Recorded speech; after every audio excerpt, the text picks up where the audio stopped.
Kanye West apologizes to Kim for outbursts. US rapper Kanye West has apologized to his wife, Kim Kardashian, after claiming in a series of rants last week that she wanted to lock him up and that he had been trying to get a divorce.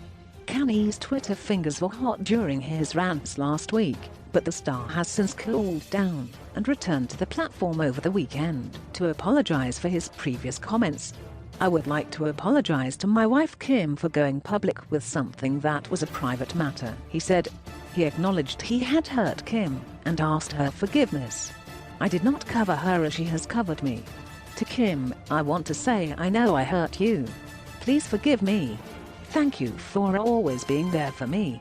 A source told People US the muso was more relaxed and chilled out since his emotional presidential campaign rally in South Carolina earlier this month, and was sorry he upset Kim. "He definitely understands the upset Kim. He feels very bad about it. It's obvious he still loves Kim."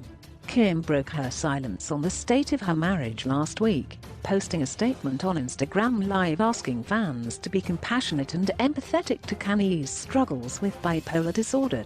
She called her husband a brilliant but complicated person whose words sometimes do not align with his intentions.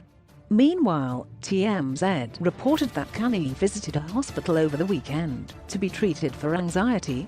According to the publication, the hospital was busy and Kanye became uncomfortable, so he called an ambulance to his ranch.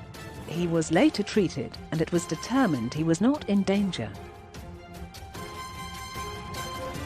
Yeah.